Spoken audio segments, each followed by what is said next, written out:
Ladies and gentlemen, we are live once again with Empire State of Baseball. This is episode number 92 on July 8th of the year 2024, airing on Instagram, X, YouTube, and powered by StreamYard. Well, boys, we're here.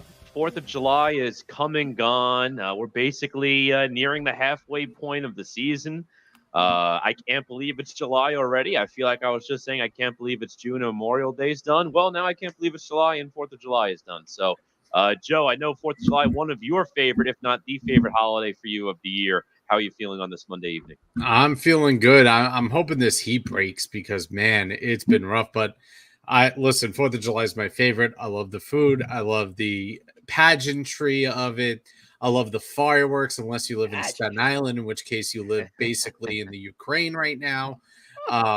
So if otherwise, I love 4th of July. I love everything about 4th of July.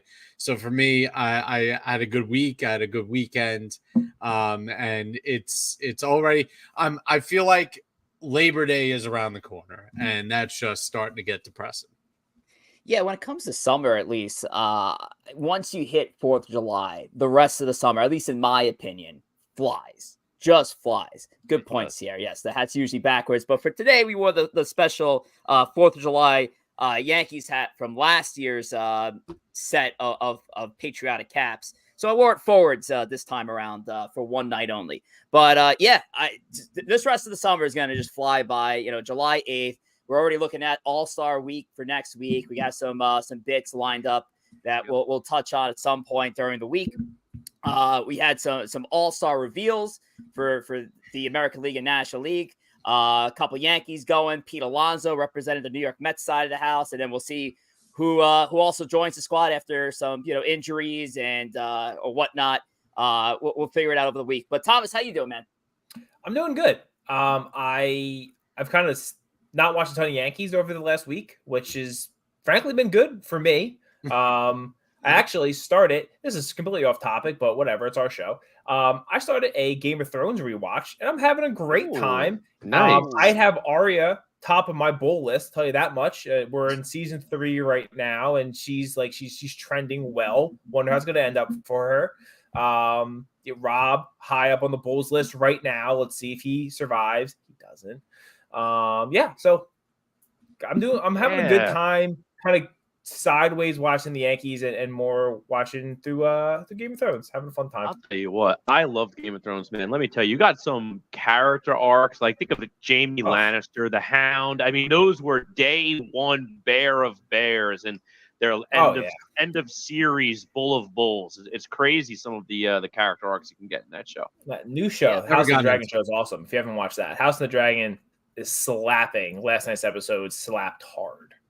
I'm so behind on HOD. I gotta get caught up to speed on House of Dragon. But before we get there, there's Slick going in there. House of Dragons is lit. Have some GOD fans, HOD fans here in the chat. What is this? Joe is back from staying at the Dirty Dancing Resort in the Catskills. I mean, listen. It's the shirt. Is it the shirt, or is it the fact that he remembers I was in the cabin in the woods last week? And you can burn Love that it. shirt. Well, let's shout out the rest of the chat before we take a look at tonight's lineup. And of course, Sierra with the Jacob Petruzzi Award. Harrison Bader better be on the Bulls list, or else. A lot of alliteration there. Too many B's there.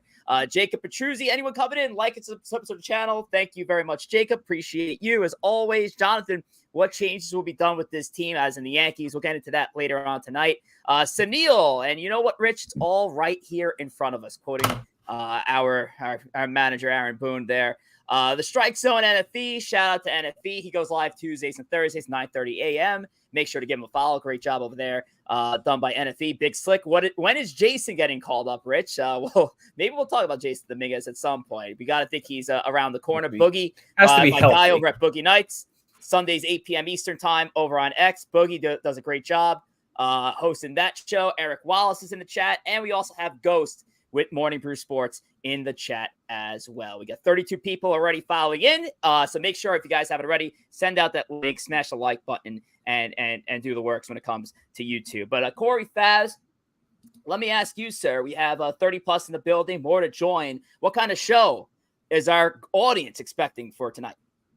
Oh, listen, we're going to have an action-packed show. I know our favorite segment, we'll be getting to it towards the latter part of the show, but everyone loves the New York Strike Exchange and the Bulls and the Bears, so they will be back. But before we get to the Bulls and Bears, we'll start off, as always, like we said, Empire Express.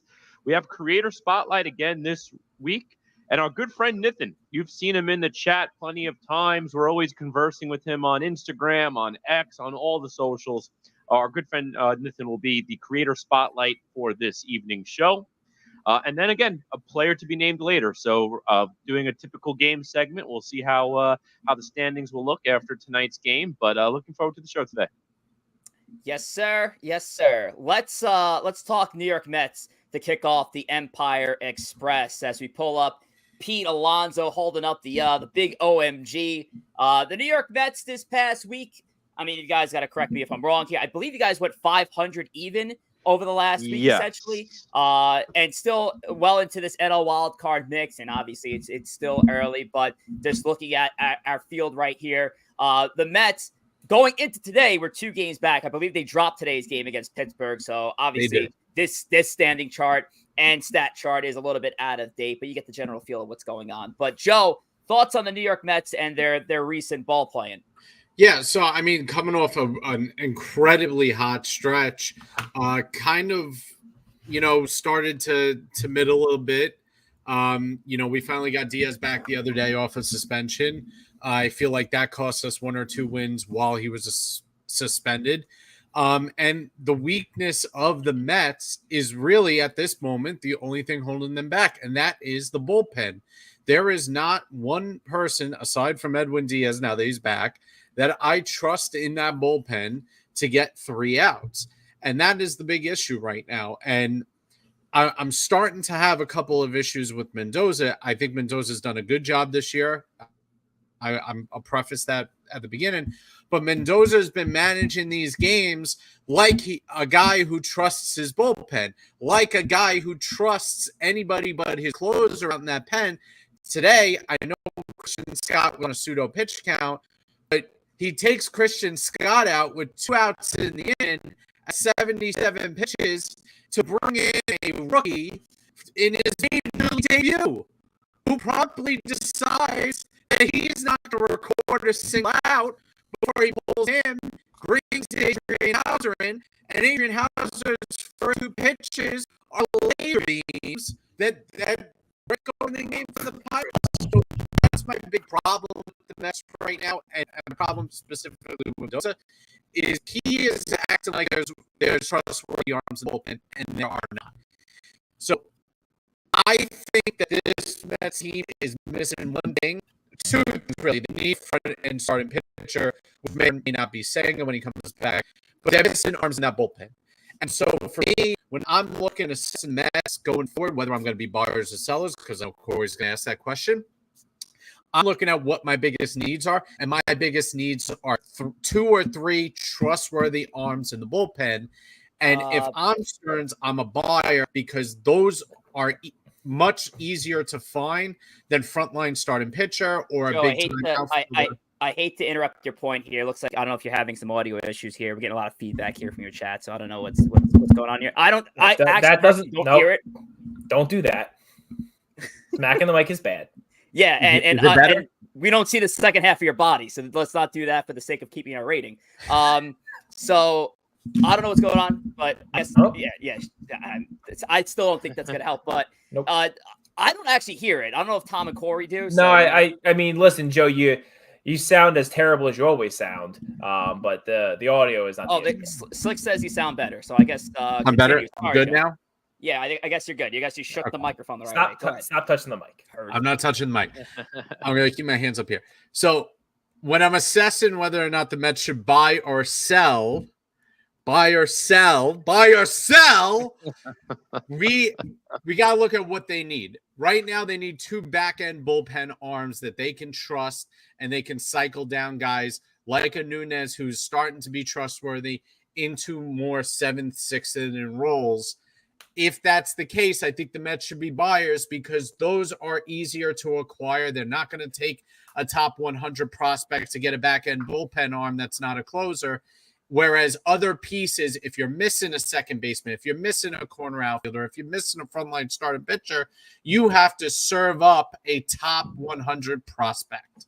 So, yeah, but everyone's also looking for, like, every team in the true. playoffs is looking for Also 2 or 3 bullpen arms, and I think it's tough to get it, especially with the multiple wild cards. Yeah. There's less sellers, and so you're really limiting it. I know we'll get to the Yankees at some point and talk about that dumpster fire, but Yankees need bullpen arms too, and if every team needs 2 or 3 arms, everyone's not getting 2 or 3 arms. So, I think you have to look at, do you have other options? And I know a lot of teams, what they might do is look in their own system, their starters down to the minors who they can bring up and kind of transition, limit some innings. That could be an option. A lot of teams are going to have to go that route because there's not enough good relievers that you're going to want to be out there in 8th inning available at the deadline. Corey, that's the thing too. It's yeah.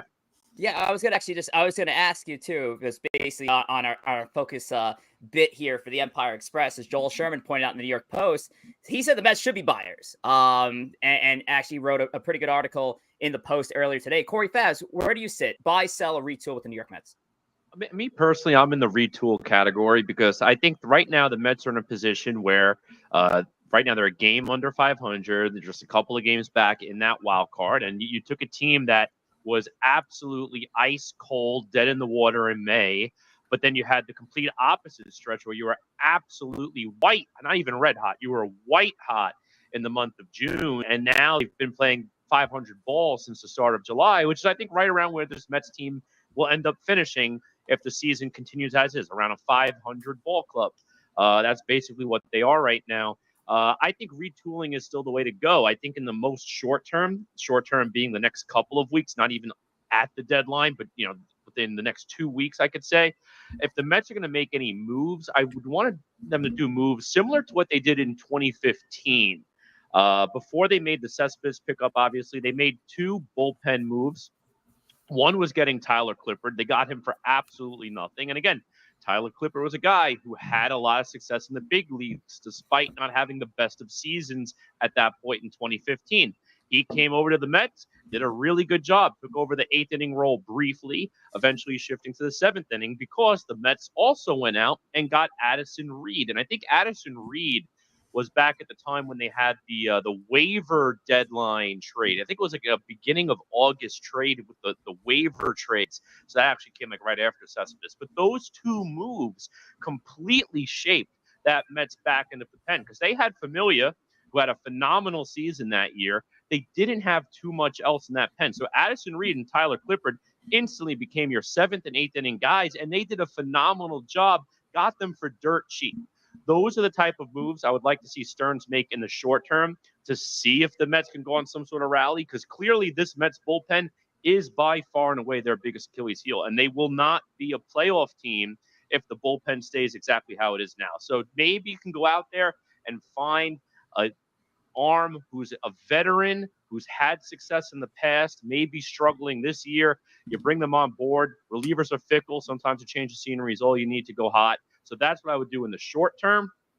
But then you have to reassess at the deadline and see where you are. If you're still around this 500 mark, several games under 500, if the wild card chase starts to separate a little bit, 2 games back turns into 5+ games back, let's say by the end of July, I think you have to start looking at some of these 1-year deals. Guys who, like a Quintana, he's on the last year of his deal. I don't know what you're going to get for Quintana. I don't know what a team would be willing to offer.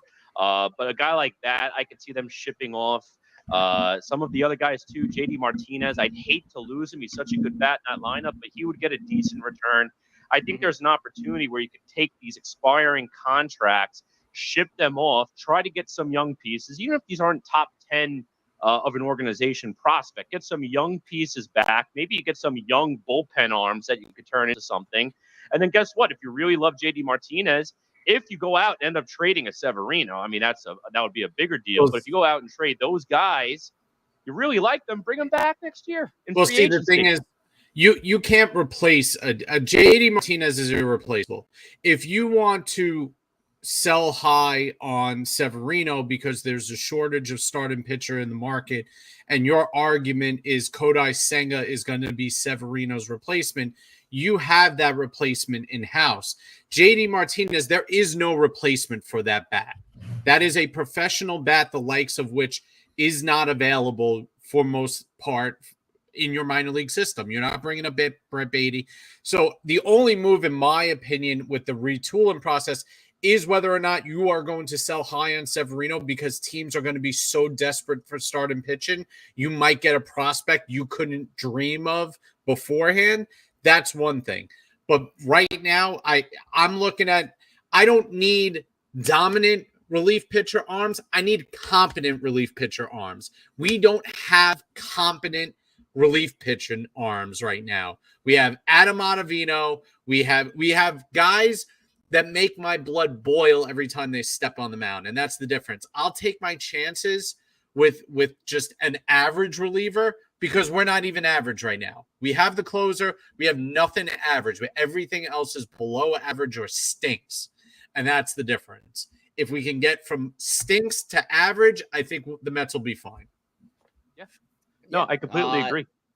And we're going to analyze more of the trade deadline as we move closer to the big deadline in a couple of weeks' time. We got some mock trades lined up here, you guys, over the next couple of weeks. Should be a lot of fun. But as far as this conundrum with the Mets, as far as the buy, sell, retool, definitely an interesting conversation. Before we flip it to the Yankees side of the house, definitely want to shout out some of the new members of the chat who just jumped in. Aaron Rodgers, anyone got whiskey? I needed after writing this article. New drinking game. Every time it's right around the corner, you drink. And Aaron also just said, I also know a guy who hung out with the OMG sign creator in Pittsburgh. Really cool stuff there. Shout out to Aaron Rodgers over at the Morning Drive. Damian Serrano over at Morning Brew Sports. What's going on, Damian? Chris Nieves with Yankees Pod. They go live from 12 to 1, Monday through Friday, every day on Space. Hitman from Boogie Nights. Shout out to Hitman. What's going on, Hitman? Ben, new listener, Ben, Red Sox fan, Ben, coming off a great weekend, taking 2 out of 3 against the Yankees at Yankee Stadium. So shout out to Ben joining us for the first time.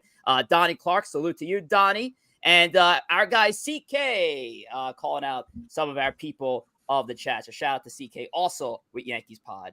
Make sure to give him a follow at Yankees Pod. All right. Well, speaking of Yankees, Thomas, let's go into New York Yankee baseball. And do we have to, or can we just skip this? Can we just go to the next topic? Dude.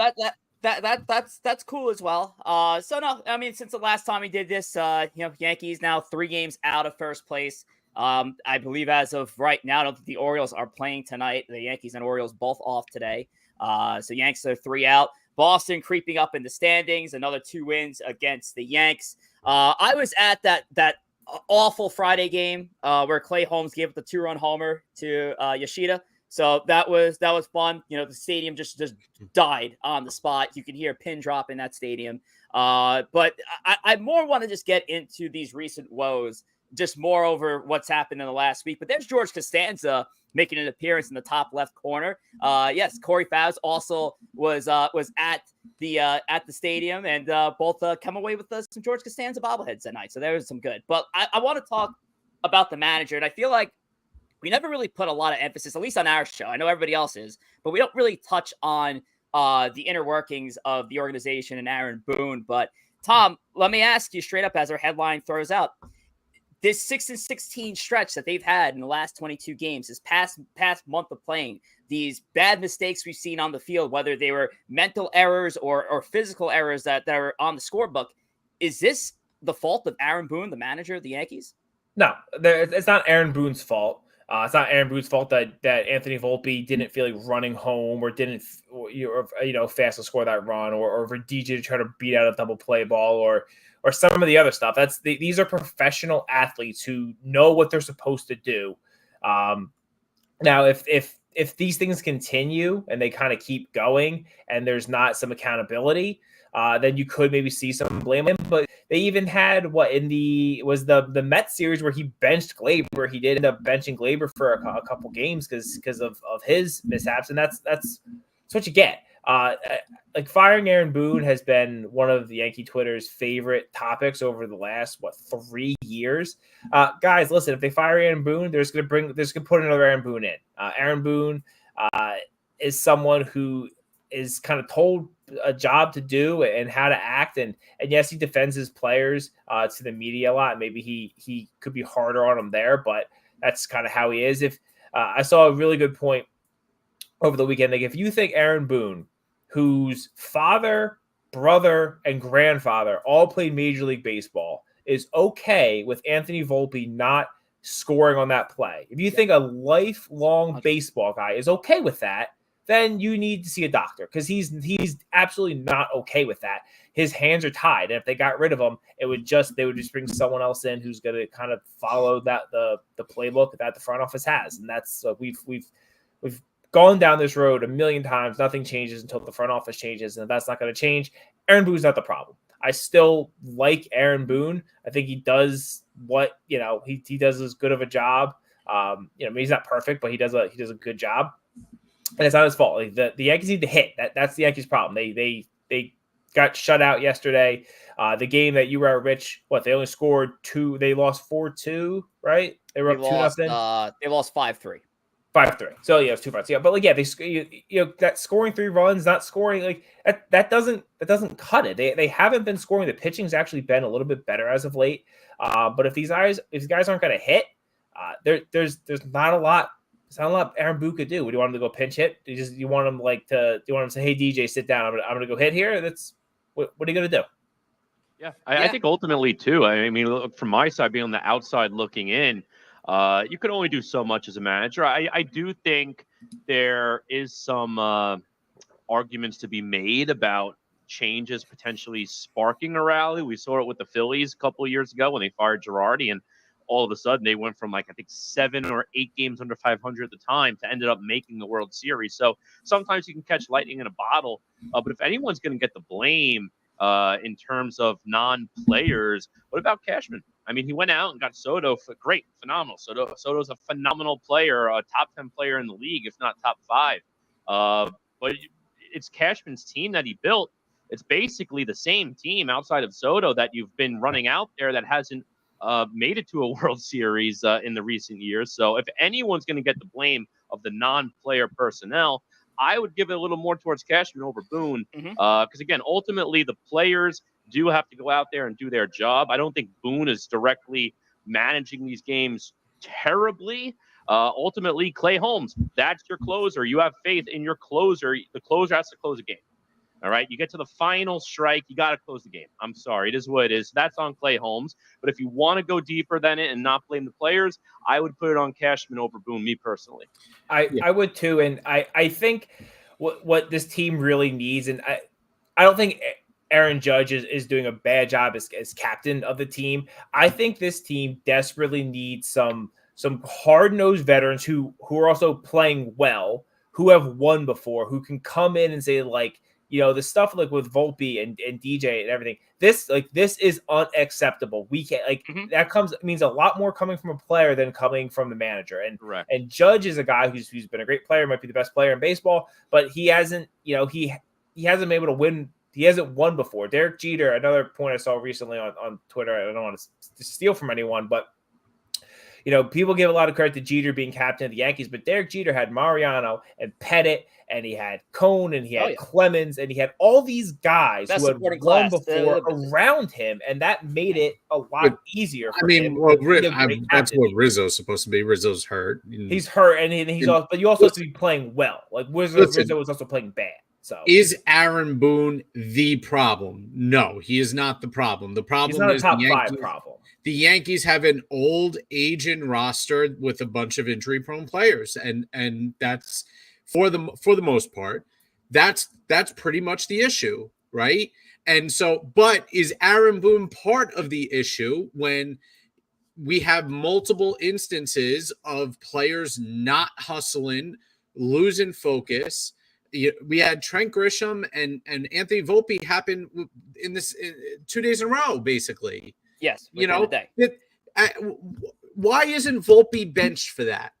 I understand that's an organization thing, though. That's not on Boone. But that is an unforgivable mistake. That one is huge, and you cannot jog in he has to know the situation, and it doesn't have to be a scolding. He doesn't have to be benched permanently or anything like that. But you say, Anthony, you have to be heads up there. You are a second-year player. That is a massive run. I need you to sit. I need you to think about that. I need you to observe the game from the bench for the rest of the day, and then we'll get back to it tomorrow. There's an effective way. Grisham's was in the 9th inning. Now, his was so egregious, but the game was already out of hand at that point. But Grisham should have been benched the next game. So, and I don't know if he did that or not. But no, he wasn't. I was there. Have to send that message when those mistakes are costing you ball games. And what's even worse about the Volpe one is was it just only a couple games ago, Judge and Soto, guys who I think are winning players, executed it right. Judge got caught in the rundown, he stayed out of the play as long as he could, and Soto was sprinting around and just got in under the tag. That is where DJ ran into the out, just kind of gave himself up, and Volpe was trotting home. Like that's like you just saw. This is how it's done, right? And this team desperately. I don't know what options going to be out there at the deadline. We're going to get into the deadline. It probably has not as much today, but we will going forward. The Yankees desperately, I think, need some guys to come in who say, "Cut the crap. This is how you want to win a World Series. This is how you win a World Series." I will say this: the 3-game set with Baltimore before the break, that's the division. If you lose that series, the division's gone. Because Baltimore, I think if the Yankees get swept, I think it's gone. I think if you lose 2, I think you're hard-pressed to catch them anyway right now. You're 4 back in the loss column. But Baltimore survived. 70 games left. Baltimore survived the Yankees being as hot as any team has ever I've seen play in recent memory. And they turn around, they waited, and then they just blew past you. This 3-game set before the All-Star break, if you do not win this series, the division's over. We're going to move forward. I'll just wrap my point real quick. No, this is not an Aaron Boone issue. As bad as you could throw, as much as you could throw the blame to Aaron Boone, let's remember at the end of the day, and Tom mentioned it earlier, it's a point that I have made before about him being a part of a baseball family. These lineups, these decisions are handed to Aaron Boone to make and execute on the field. And unfortunately, he's not the type of manager that has his ears in the front office, but yet has his eyes on the field and can make a decision on the fly when it's needed. Relief pitchers have their swim lane. That's thrown down from the analytics crew. Who to hit in the lineup? You really think Aaron Boone would want to put Jahmai Jones as the DH hitting 6th? Really? If this was only up to Aaron Boone, a baseball guy from a baseball family. So you can tell a lot of the decisions that any normal baseball person would not make. If he's making those decisions, those are not Aaron Boone decisions. So I think there's an organizational issue. I think there's a cultural issue. This team is missing an identity as well. You see the Mets across town. The Mets have 2 great rally cries right now with Jose Iglesias singing after games and Grimace. The Yankees have none. The Yankees have no rally cries. They used to back in the day. I remember Ronald Torreyes running around with a little camera after somebody hit a home run, or AJ Burnett slamming pies after somebody hit a walk-off. Where's the identity? Where's the fun? I don't know. Now, I'm not saying fun's going to connect to wins, but at the end of the day, this is a kid's game. And I feel like these players on this Yankees team are too stoked and take themselves too seriously. Remember, Alex Perdue was stripped of like 2 chains earlier in the season because Aaron Boone had to throw down a 1 chain per game rule.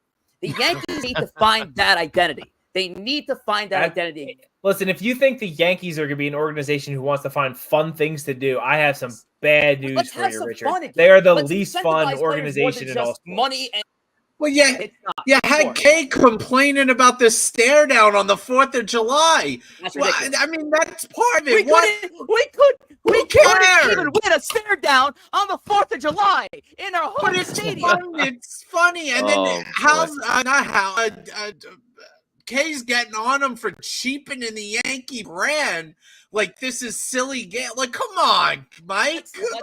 Yes, but also, like, that's something, I don't know. Like, you guys stink right now. Let's not, get into stare downs during the national anthem. Like, shut up and sit down and like start winning It's games. something to get the boys going. We can go on about this. We got to get to Nithin and our creator spotlight.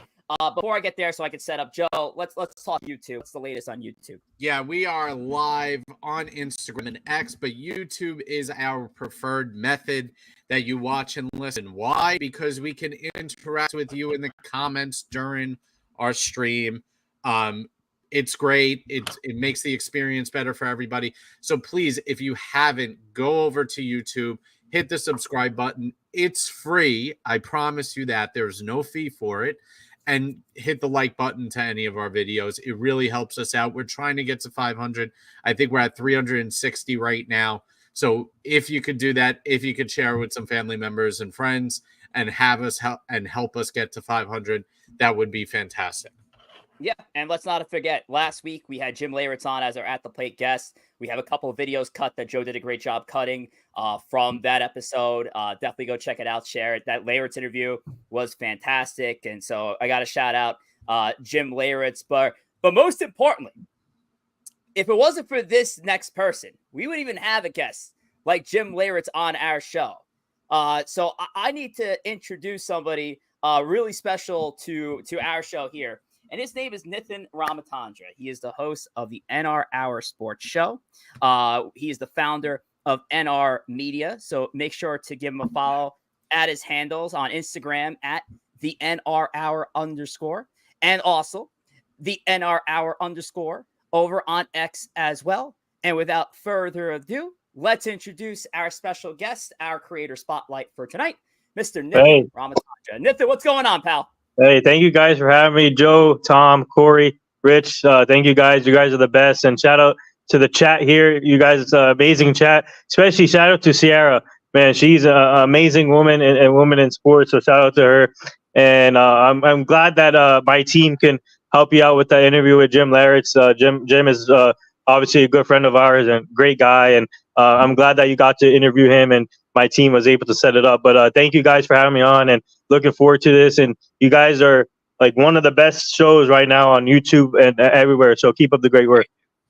I appreciate the kind words. And I guess we'll start there, man. How did NR Media get founded? You said you had a team of over a dozen on your staff right now. How'd you guys get started? What's your story behind the media company known as NR Media? So before I get to all that, I went to Kane University for college, and I went my original major was criminal justice, and I was in the Correctional Officer Academy, but that didn't work out. So luckily I had a backup plan, which was sports journalism and digital mass media. So I have a degree now in digital mass media and sports journalism.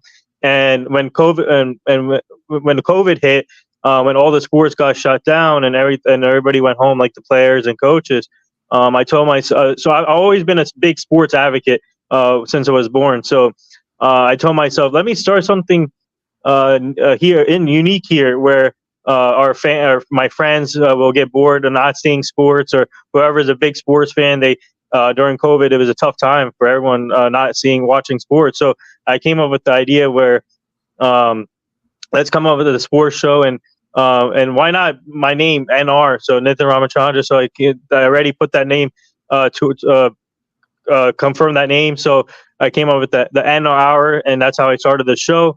And all the interviews were on Instagram Live to start off with in year one of this company. And so then it took off from there. And shout out to all the guests who's been on our show over the recent years. And the first ever interview I did was Jim Down, a hockey player from the New Jersey Devils. That was the first interview I ever did on the show. So I will never forget about that. And it's all about reps in this industry. So I was to be able to get multiple reps was a big thing. And year two of this company, I realized I needed to start building a team around me. So I started building a team, and now I have a total of 12 people working for me and pushing out all content. And I have a great marketing promotion team, and like what they did for you guys, bringing on Jim Leyritz. So I wouldn't be where I was right now without them. So that's year two. I started building my team, and last year, year three was I got featured on News 12 New Jersey, our local station, and so they interviewed me in studio, talking about my sports journalism journey and how I started the business, like what you guys are doing here. So That was year 3, and then it started to rise up now. And now we're starting to do more in-person events. Like Corey was able to come to the Woodbridge Brewing Company with Rich. So you guys did a great job there for us with Gary Sheffield. So we do a lot of events with former players and even current players at Woodbridge or any other venue in New Jersey. So it's been amazing to do that with our team. And now this year we're trying to branch out even more, continuing to network and now a lot of networks are seeing our stuff. So I've been having some pretty big meetings lately about joining a network here pretty soon. So hopefully something comes up. So that's how it's been. Nithin, it seems to me, and like you can talk more about the structure of how you've expanded your company and now you have 12 people helping you, but it seems to me, and my wife's in PR, that you guys are kind of like a sports PR brand. I mean, you guys are out here connected. You connected us with Jim. You're helping the Woodbridge Brewing Company and bringing in guys to do sign-ins there. So from me, I'm looking at you guys not only as a show, not only as an interview platform, but more of that PR aspect of your company right now in connecting content creators with interviews and opportunities like that. So let me know what you think about that.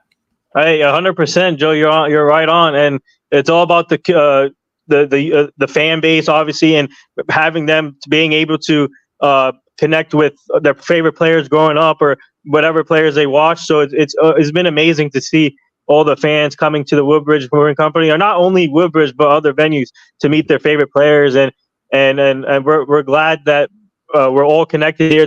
It's like a podcast family, and all like a unique team, unique platform that everybody has in the sports industry. So we're all about networking, helping other people out, and especially the fans. That's the main thing, is the fans, just to make sure that they have a great time at these events and meeting their favorite players. Absolutely. Yep, 100%. I have to say, Nithin, when I went to the Gary Sheffield event a couple of weeks back with Rich, it was really a great time. Everyone super friendly. All of the fans approachable. The staff at Woodbridge Company very approachable. Everyone involved. It was a very good time. So I definitely can't wait to go back to another event sometime later this year. I want to ask you from your side, looking into some of these events, because I know you've done a ton of them and there's a lot more in the pipeline. Has there been one event, looking back on it, whether it was your very first one or a big guest for another, what one event really stands out to you as your personal favorite that you've been a part of over the last few years? This is a great question and a tough question. I mean, all the events were amazing that we ever done, but the one thing that stood out was I'm going to say Joe Girardi. We had Joe Girardi at the Woodbridge Brewing Company, and I was able to interview him too at the end after the event. And so Joe Girardi, the one unique about that was he was genuine. He was amazing with the fans. He was interacting with the fans, and when I interviewed him, he answered every question, and he told me a lot about. So, for example, I asked him about the 2009 team and what was it like managing that. He said it was a great time managing the 2009 team. He had he even talked about Matsui, talked about like CC Sabathia, the free agent. He even talked about how he went in depth in the free agent year in 2008 when they missed the playoffs, and 2009 they went all in. He even described that. So, but the biggest thing from that event was how genuine he was with the fans, just interacting with them, having conversation, taking the time, and such an amazing person. I wish he was still the manager, but it's a business. So, but I hope he gets another opportunity. He told me that he's looking to be a manager, but he likes what he does right now. He said so. Nice. Currently. Yeah. Nithin, you've had a lot of, like Joe Girardi, you've had a lot of great, guests and appearances. Do you have a white whale out there of maybe you don't want to, I'm sure you've always got things in the work, but you have someone you're like, I'm like, this is, next year or something. This is the guy I want to bring in. Shoot your shot. Who we looking for? Obviously Aaron Judge, but I mean, for the biggest one that we're trying to, hopefully Juan Soto is another name that we've been trying to target Aaron Judge, obviously, and but I think it's the interest, like in my like for me right now is either Juan Soto, Aaron Judge, and then down the line, I want to see if either Paul Skeens or Pete Alonso or along those lines. But I think the white whale, the question just asked, I think is probably Aaron Judge. Listen, I think if you just say you're doing a home run derby at the Brewing Company, Pete Alonso will just show up. Yeah. Come up in the morning. So just say, hey, Pete, we're going to have a derby. He'll show up for free. That's a great idea. Home run derby, Main Street and Woodbridge. What's better than that? Hey, that would be epic. That would be epic. We can get all the media coverage for that, and then he'll do it for free for the fans and watch him go to business and have the LBB network there, ESPN there, videotape. I mean, go live at the Woodbridge. That'd be epic. Yeah. That'd be nothing crazy. Nothing like street ball, then calling out every 2 minutes, car. Yeah. While Pete Alonso is like changing at bat. So I mean, great stuff here. And if you guys are just joining us right now, we're joined by Nithin Ramachandra over at NR Media. He has the NR Hour Sports Shows. Nithin, I tried to navigate YouTube. You have so many interviews. I tried to count them all. It was impossible. How many interviews would you say approximately that you've done for the channel? So we have done over 1,000, I think, over 1,000. But So I tell my team when they post it, just say new episode and then put the guest name in there. And they said, and I forget about putting the numbers. I tell them just to put new episode with this whoever it is and put their name next to it so people know. So, but we have done over 1,000 on this platform. Oh, that's amazing, bud. Keep up the great work with the channel and what you're doing. And there's a lot of love here in our chat. I pulled up a few of the comments. By the way, the chat. So July, if you guys are available, July 18th, we got Ben Rice, Uncle Ben, coming to the Woodbridge Brewing Company, July 18th. Voice of and then next month is Chuck Knobloch and Clay Holmes. So the couple Yankees. There you go. Coming to the Woodbridge. Well, hopefully Clay Holmes doesn't show up for closing time because we wouldn't want that. But Nithin, real quick, well, let's stay on the Yankees. I kind of just come off the content creation aspect for a little bit. Now, New York Yankee baseball, obviously over the last month has been less to be desired for us Yankee fans at home. Definitely a different look from the early part of the season where the Yankees were easily the best team in the game. Now you see where they're at. What are your thoughts of this current Yankees team? And how do you see him assessing the midseason trade deadline? Well, I mean, everybody saw how they start off hot start, especially in Houston. They swept Houston to begin the season, and they went and then they went on a run. And now we're seeing the struggles, the up and downs, and it's going to happen. Baseball's 162 games, and you're going to have ups and downs. Everybody, and even Juan Soto said it. World Series champion.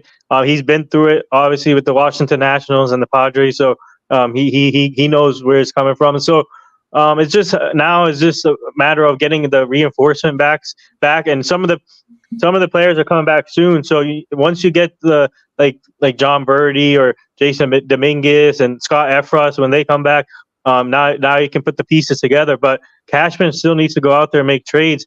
I don't know who. My dream trade right now is Crochet from the White Sox. I think they should go in for Crochet, but the problem is, what is Cashman in the front office willing to give up? I know for a fact they're going to ask for Spencer Jones to start off the package, so it's going to be up to Cashman if they're interested in trading Spencer Jones. But I think Crochet should be a number one on the target, but they need relief. They need more bullpen help for sure, and I think they need another bat, like a third baseman type player. So, and a first base. You need someone at first base that can be reliable, because you don't know when Rizzo is going to come back, and I don't really trust Gigi LeMahieu. At first base, but I think they need a reliable first base and a third baseman and more bullpen help. So it's going to be interesting to see, but they'll be fine. I mean, I'm not in panic mode right now. It's still early. Anything can happen. The Orioles can go the Orioles can have this drought also. You never know. So and now the Yankees are playing Baltimore coming up soon. So you gotta Yankees have to take advantage of this. I gotta say, no, I absolutely agree with the third base. I think third base has been one of those holes just coming into the season. The Yankees tried to address with John Birdie, who went down the IL. Unfortunately, he's coming back. DJ LeMahieu, we know the struggles there. Oswaldo Cabrera, Swiss Army knife, utility player, great player for your bench, probably not for your starting lineup at this stage of his career. But I was a little surprised when you mentioned first base, and yet the Yankees first baseman on Saturday hit 3 home runs, and he's in an appearance at the Woodbridge Brewing Company. So I'm a little surprised with that one. No, like Ben, Ben. I mean, he obviously he can play catcher too, but I don't like. Maybe you never know. Maybe he can be the full-time first baseman in the future. But let's see here. But I think it's good.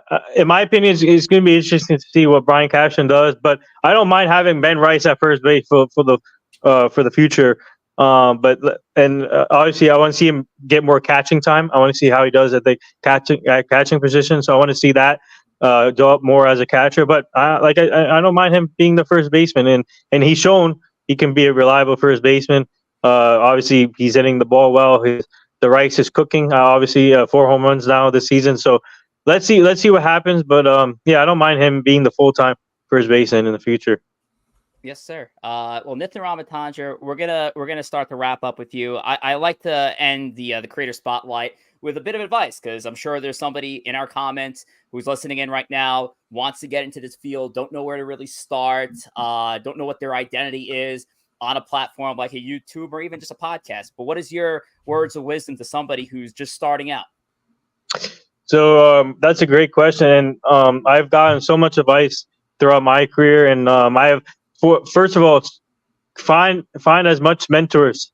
If you're trying to be in the sports industry, I have 5 mentors that's currently helping me out in the sports industry. So mentors is one, and then I would say repetition is another big one, and start off slow, like what I did on Instagram Live, or start doing something slow on Instagram Live, and start building your platform on YouTube, or TikTok is another big one. But my advice would be just find the mentors that will help you out throughout your sports journalism career, and start off slow.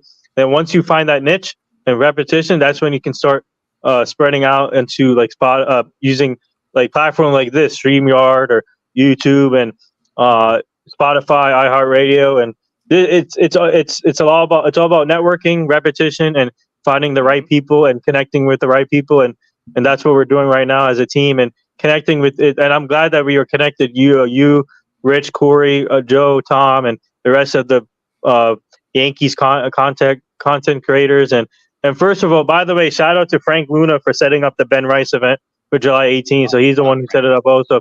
Yeah, so shout out to Frank, and I hope to see you guys there too. 100%. We're gonna try to do some things with Frank Luna in the future. Hopefully, get him on for an episode. Luna's a great guy. Shout out to Frank. And Nithin, shout out to you. Thank you so much. Thanks. Again, on behalf of everybody here, we thank you so much for getting us set up with Jim Laritz for last week. It was a massive hit. We had over 170 people listening in, which was a PR for us. So thank you so much, and we wish you nothing but the best of luck. And of course, we'll be in touch for the next Woodbridge Brewing Company event, sir. Yeah, that's good.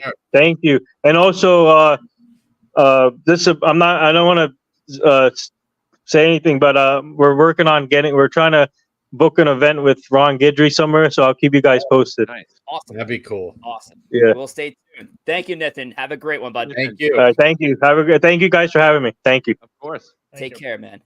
All right. So Nithin Ramachandra, once again, just make sure to give him a follow on all his social platforms. He kept it easy for you. The NR Hour _ on X and on Instagram. And make sure to give his YouTube a subscribe at the NR Hour Media. And here we are with our 3 interviews I think we've done here on Empire State of Baseball. Yeah, he's out here doing 1,000 plus.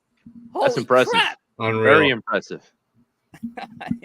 These are big time numbers here, but no, shout out to Nithin and thank you for joining. As we reassess here, Tom, what's the news on Instagram? What's the latest over on IG?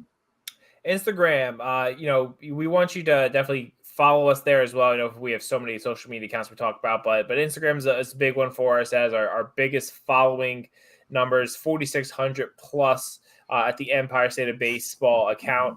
And it's the Instagram account's all for fun. It's a lot of mostly the reels that Corey is always cooking up. A lot of fun stuff going on there. We do have some show clips, but and Instagram is just a good time. So if you want to throw some fun reels into your feed, give Empire State of Baseball a follow. You can follow us individually. You can follow Corey Favs at Corey Favs, JR Pugs at Rich J Rivera, and then at T Wospil if you want to follow us individually. That's how you do it. Thank you very much, sir. Let's move on over to our favorite bi-weekly bid, and that bid is the New York Strike Exchange, and we're going to be covering the best of the Mets and the Yankees over the last 2 weeks. So as always, Bulls and Bears. Corey Favs, what do you want to start with first? You want to do Bulls or Bears? Yeah, let's go into the Bears. The Bulls, excuse me. I want to do the Bulls. You want to do the Bulls? All right. Let's start with the good. Corey Favs. So why don't you do it? Count down the Bulls for us. What do we got? Yeah, so looking at our Bulls list this week, a lot of New York Metropolitans. And again, the Mets been playing a lot better ball as of late, although the last week, 500, but month of June, really hot for the New York Metropolitans. Number 5 on this list is Brandon Nimmo. Brandon Nimmo was actually tied for the Bull of the 2-week stretch in our last segment a few weeks back. He remains on the Bulls, but drops down to the 5 spot. Again, very solid stretch for Brandon. He had a home run in today's loss, so trying to continue his Bull streak for the next segment 2 weeks from now. Francisco Lindor makes the Bulls list this week. I think I actually predicted Francisco Lindor when we did our predictions for the next one, so he makes it into the list. Francisco, again, all-star snub. More on that to come soon. Mark Vientos. How about Mark Vientos? Didn't even make the club out of spring training when most fans thought he should have.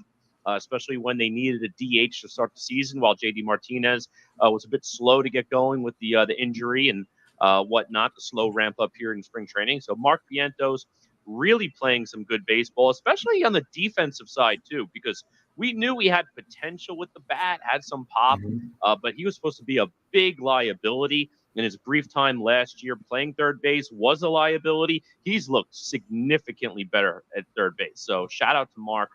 Aaron Judge. I mean, I don't know if Aaron Judge is ever not going to be on our list for the Bulls. I mean, he's just continuing to be Aaron Judge, the best hitter in baseball. 356 average over this last stretch, continuously with an OPS over 1.0. So he'll constantly be on this list. And Sean Manaea might be a guy I would have never expected to be on the Bulls list because he seems to always struggle to get past the 5th inning. But he's actually been really solid for the New York Mets as of late. 18 innings pitched over this last several weeks here. ERA under 1. He's given up 1 earned run in that 18-inning span. 14 Ks, 153 batting average against. And the big thing with Manaea, and you saw it the other day too, he's getting some more length. He's been going into like the 6th inning, the 7th inning in his last couple of starts. So I have to give Sean some shout outs here because I did not think he would be a Bull anytime this season, but he's really stepped it up. Yeah. Listen, I mean, it's been good. We talk about the Mets offense. I'll talk about Mark Vientos for a second. Vientos is a big reason why the Mets right now are on the up and up. Vientos and Alvarez have changed the complexion of this offense with their production. Alvarez could have also been a guy that challenged for this Bull list. He's been batting over 300 in the last few weeks, so he definitely got some down the ballot votes when we put this together. But Vientos has been fantastic. He looks like a cornerstone piece for the Mets. He looks like a guy who's going to be penciled in at third base or potentially first base, depending on what happens with Pete Alonso this offseason. But he has shown real, true in-game power, and it has not stopped for him in the last few months. Tom, thoughts on the list? I just want to address Sierra real quick. Sierra, I did have Harrison Bader on my list, so you cannot blame me. You can blame Rich, and you can blame Corey. Yes, I did. I'll show you my list right now. I think I had Harrison Bader 5th as well. Corey, can you confirm what I'm telling? Oh, so this is my fault. They're gonna put it on me. Bader's been I'm fantastic. gonna say it's my fault. Bader's been absolutely fantastic. Yeah, I think the guy who should have made the list is not on the list, and that's Ben Rice. did But not Actually, no, I didn't. I think I Bader. deleted him for Ben Rice. I'm You had Ben sorry, Rice. There, I lied. But I put Ben Rice yeah, there. only did something that no Yankee rookie has ever done in the history of the franchise. But go ahead, Joe. Let's hear it. And Rice has had a good start. He's been a good player, but most of his home runs and RBIs came in one game. That's That all counts. We count. I know it's a count. big game. I know it's That's a lame argument, though. We're Because talking about we've merited Bulls and Bears based on one game in the past. Domingo Herman, very great rarely. example. Domingo Herman, who threw a perfect game, then pitched terribly. It's a perfect game. Exactly. And guess what? This is historic too. 3 home runs. No Yankee rookie has ever done that in the history of the franchise. We can't award that on that. And by the way, outside of on-base percentage, batting average, and walks, Rice hasn't beat on every other statistical category over the last 2 weeks. Who? Brandon Nimmo. That's who I was trying to talk about. Yeah. And I actually Aside could from say, on-base percentage, batting average, and walk.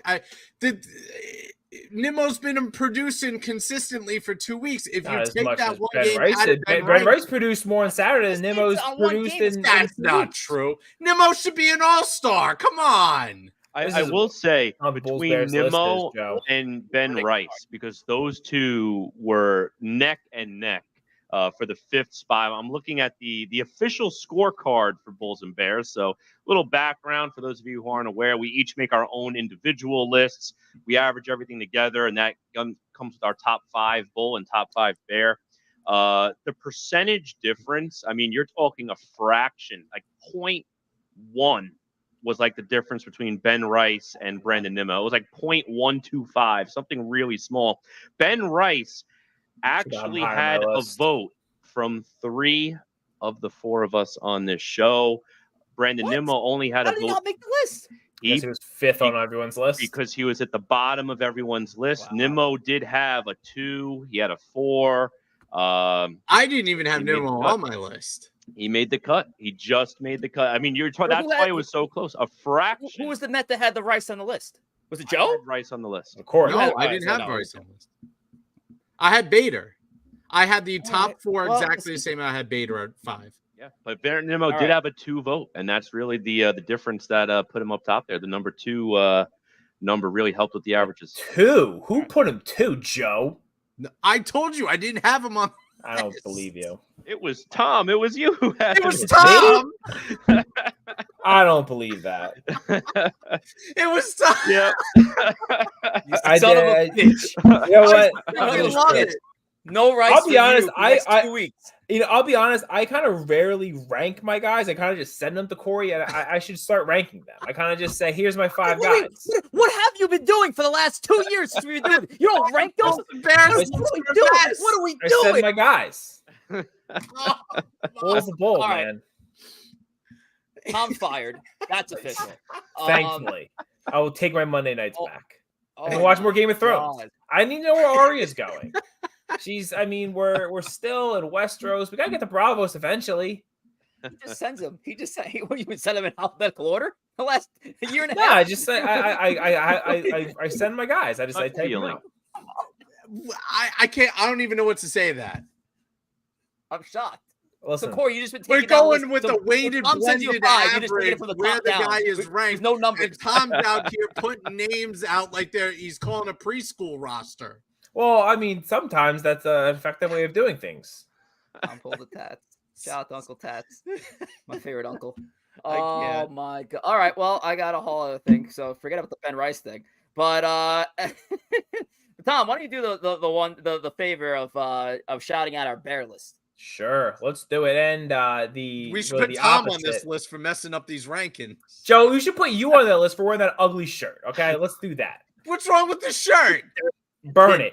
Bears list. Number 1, Joe's shirt. No. So it's the opposite of the Bulls list in a lot of ways because there's 4 Yankees who have been stinking and 1 Net. So we'll start at the bottom. We have Garrett Cole, which I don't really agree with being on this list. No, he's not been great, but he's still essentially rehabbing in the majors. So bad job there by whoever put Cole on the list.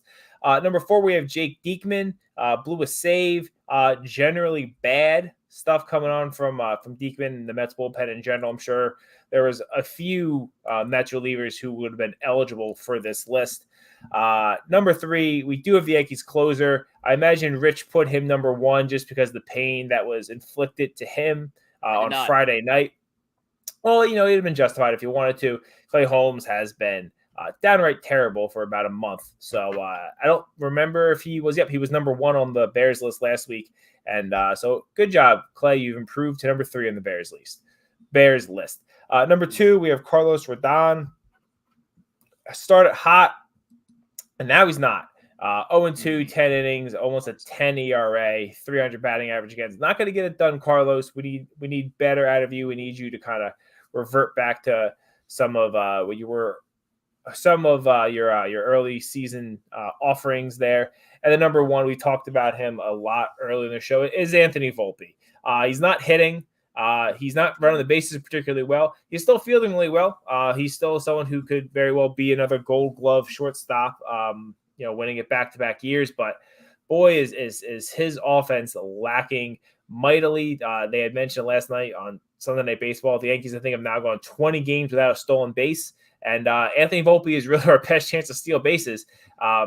So Volpe has a lot of work to do.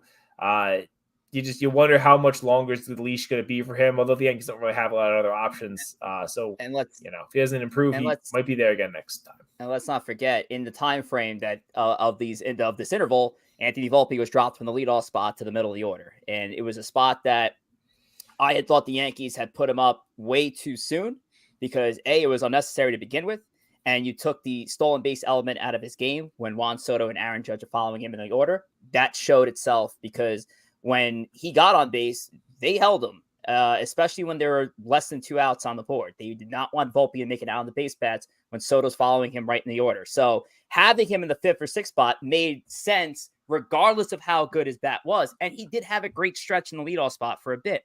No, we didn't. The last bunt. No, we didn't. He had a great stretch. He had a great stretch when he was hitting 9th. That's where his stats come from.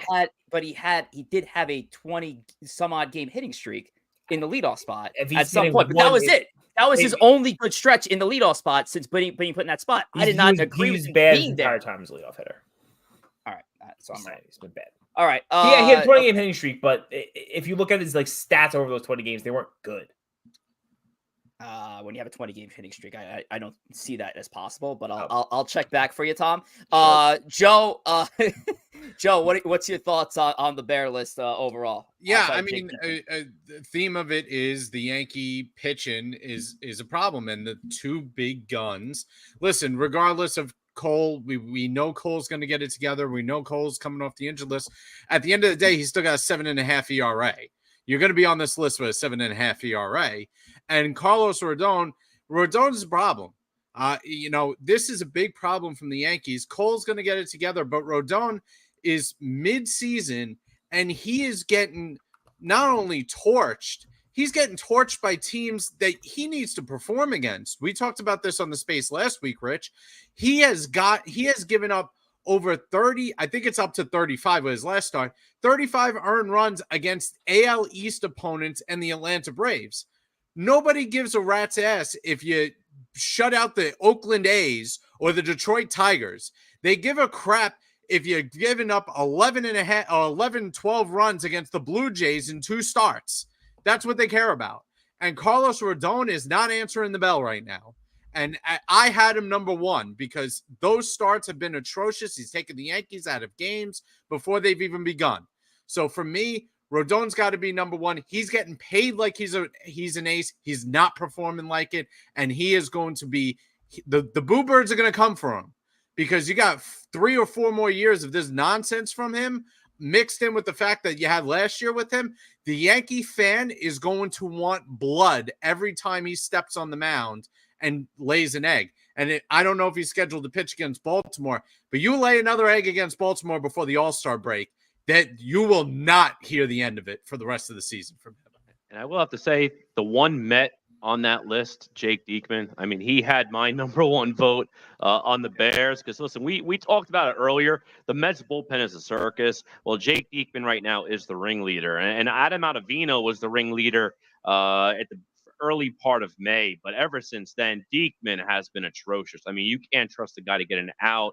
He's a lefty that you can't trust to get a lefty.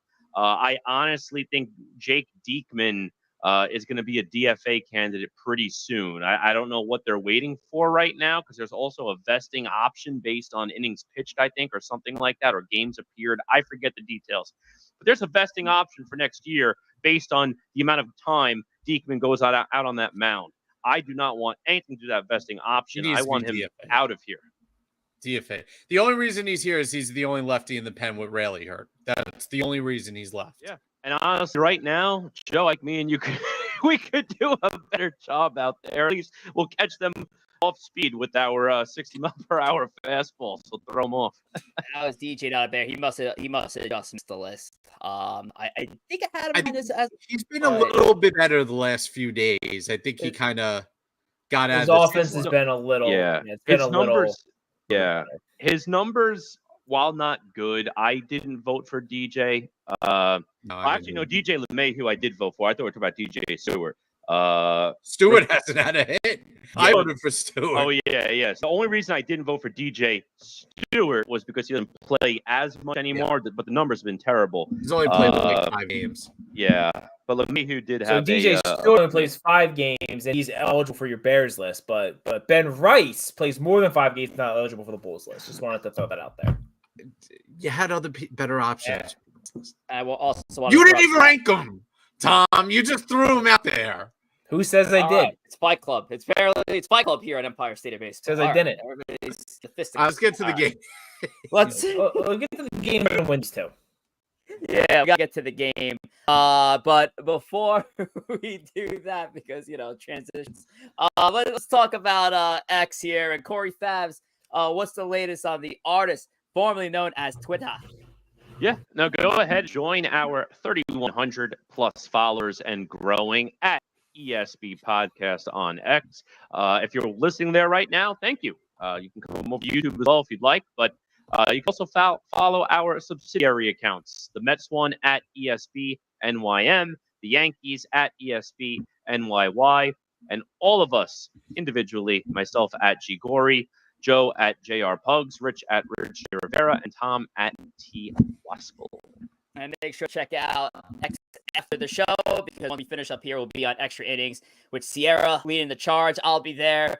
Maybe Joe, maybe Corey, maybe Tom, maybe all three. Who knows? Just check us out at ESB Podcast right after tonight's show on YouTube. Let's get to the game. And you know what?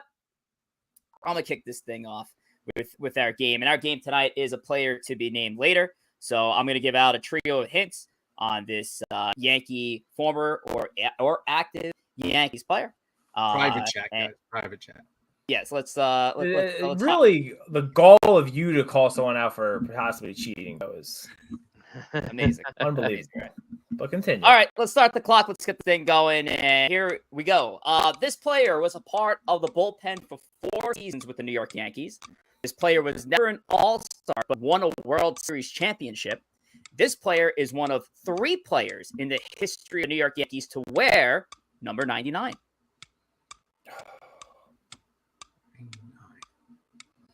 I can like see him. 3-strike system at home. I could see him. I just gotta name him. Mike Stanton. No. Incorrect. One. I can look at the chat. You can look. Yeah, you can look at the chat. No, not even a guess. I feel like 99 is such a random number for a Yankee. Yeah, it's the most random number. It's only going to be retired after it's done being worn by the current recipient. I'm not trying to help other people. It's the 09 team, though, right, Rich? I'll just throw that out there. I gave you 3 hints. How many more do I'm just trying to help out Joe and Corey. I'm pretty sure it's the 99 I'm team. currently in last, so I ain't giving more hints out. Okay. You'd say won a World Series championship. I feel like this is such a random person. Usually 99s are not good.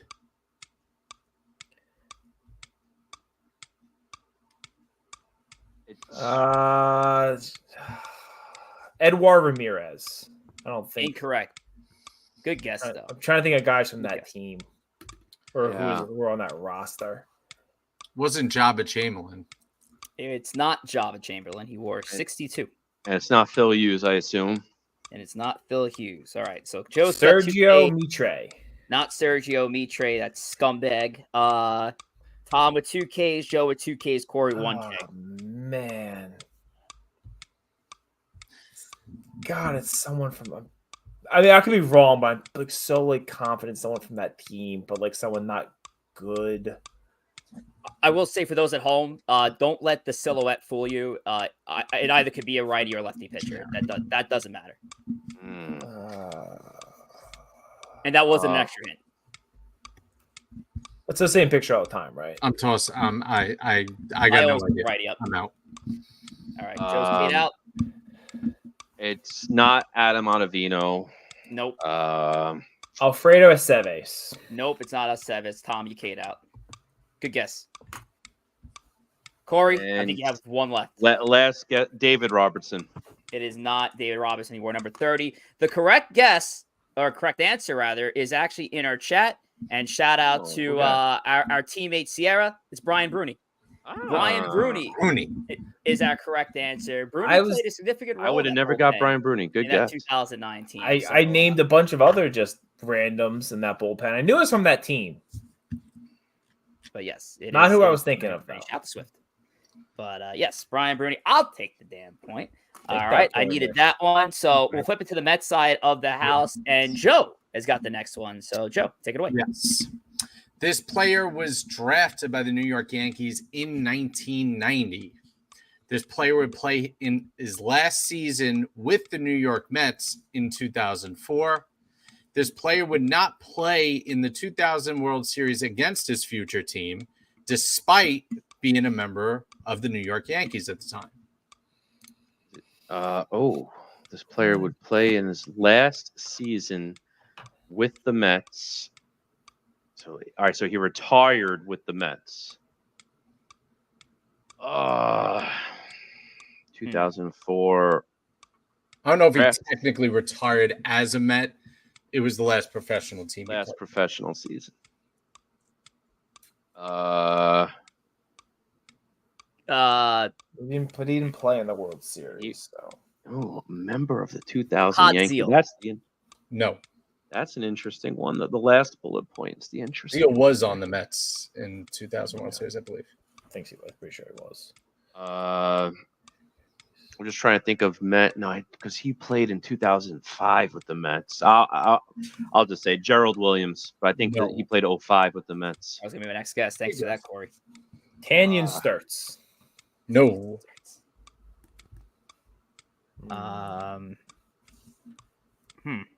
Kareem Garcia. No. He was a Name That Yank earlier today, I think. He was. I was gonna say it just kind of just piece popped up. Shout out to Mr. Name That Yank. Um,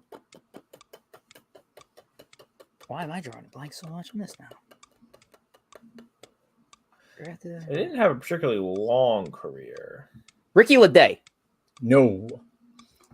Not a bad guess. How many guesses you guys got left? I got one more. I have two. I have one more. Tom's got two more. Corey's got one more. God, Leday is a good guess. Yeah, I really thought it was. Clay Bellinger. No. All right. Last ones for each.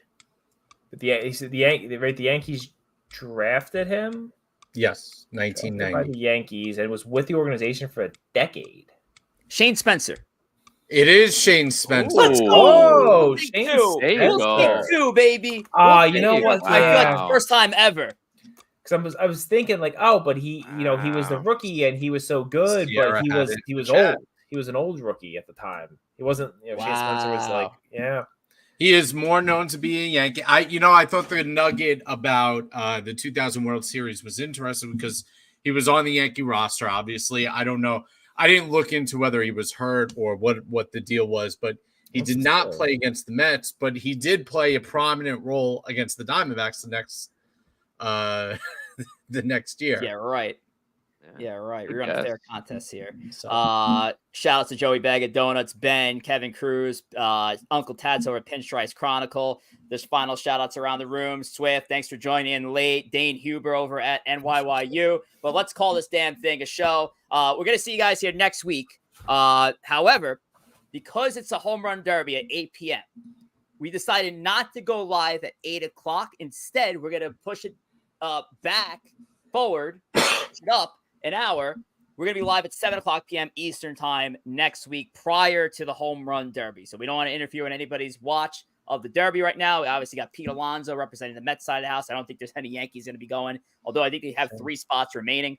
But yes, we're going to have an all-star home run derby special next week on the show, 7 o'clock p.m. Eastern time, special start time, but still on Monday for next week. Let's shout around the room. Not shout out the room, but let's go around the room now for the thank you train and put the kibosh on this damn thing. So Tom, take it away, then Joe, Corey, and I'll wrap it up. I want to thank the first 3 seasons, 3 episodes of Game of Thrones I've been watching over the last couple weeks. It's been a great time, and maybe when we're done here, I'm gonna go watch a little bit more. There you go, love it, Joe. No, thank you to everybody who celebrated the 4th of July safely and effectively, and thank you to my neighborhood for not setting off fireworks at 2 o'clock in the morning. I appreciate that one. Yeah. No, I just want to thank everyone. Thank the people in the chat, and thank you, Nithin, for joining today's show. It was great talking with you, Nithin. Corey, my apologies. I'm going to throw it right back to you to actually close this damn thing down. I just wanted to thank Nithin once again for shutting it down. This is what happens when I don't read the script. But I want to thank Nithin once again for jumping in, and all 115 of you that joined us here on a Yankees off day. We appreciate you so much. We'll see you next Monday for 7 o'clock p.m. Eastern time. Corey Favs, take us home. Well, once again, just want to thank everybody. And next week, episode number 93. A reminder, 7 p.m. Eastern. Don't miss it. Take care.